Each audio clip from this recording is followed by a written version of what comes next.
Okay, so I've had the FM3 now for about a year, and in that year there's been a few changes, and I just wanted to kind of talk about my view on the FM3 and give that kind of review of my year with the FM3.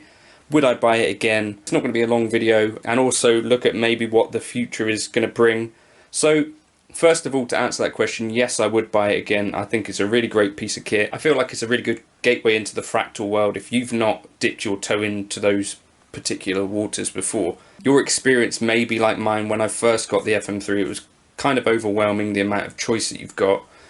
So just for example, when you go into the amps, you've got literally nearly 300 amps to choose from, and it's quite overwhelming. So there's a learning curve, and also things like, so when you first get the thing, you've got to do this and kind of draw the connections that you want to make. So at first look, that kind of may feel overwhelming or whatever, but actually what you quickly hopefully learn is that it's a really flexible kind of way of doing things, different to the Helix approach. And this grid is actually, I think, one of the more flexible things in the guitar modeling world. What has meaningfully changed since I got the unit? Well, actually not a whole load. So maybe the pace of change on the FM3 is a little bit slower than the Axe, given that that is their flagship. So the bass guide jump, that's new, and the Archeon bright, clean, and the Archeon, the PRS Archon, essentially, those are new amps, so we got those. The drives have recently been brought up to date with the Axe 3, which is cool, so we got a few new drives there. I think the chorus block was also the same, and then also in the cab block we've got this IR length where we can have standard and ultra res, so that's giving you the ability to load in, I think, 170 millisecond IRs if you decide that's the thing that you want.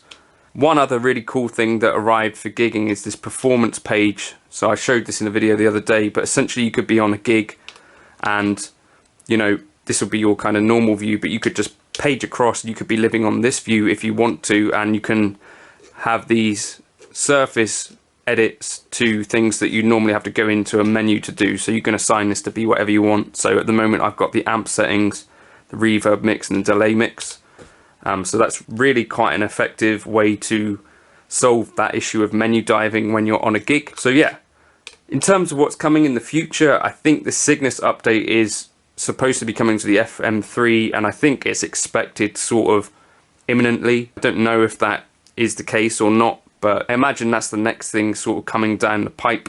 But things are looking good, I think. So, I don't know, there's not really too much else to say. That's my kind of short review on the thing. The things that I loved about it when I first got it were the Plex delay, and that's still the thing that I love most about it, and the reverb, the Nimbus Stratus reverb, cloud reverbs. I just think those are incredible.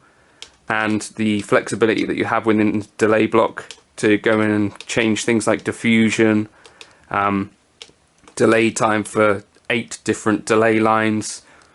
It's kind of unparalleled in the modeling world, and that's really cool. I myself have found that the FM3 does most of what I would need it to do. I know there's some people out there that might be running more complex kind of signal chains and stuff, and for those individuals, I guess that's why you'd have something like an Axe-Fx 3, or, you know, to make use of those additional kind of extra things. But you can do things like multiple delays. You can only have one reverb at a time on the FM3, but you can have multiple delays. So I think 2 delays, 1 Plex delay, and then you've got things like the pitch block, if I add this in here,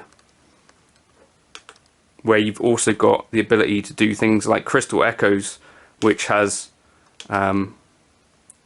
diffusion and pitch and all sorts of stuff like that. Just a really, really powerful block. So that can do like the Strymon Ice type stuff. But yeah, all in all, I'm super impressed with the unit. I'm looking forward to being able to try and gig with it. That'll be fun. At the moment, I've not really had that chance, but that's something that I'm looking forward to.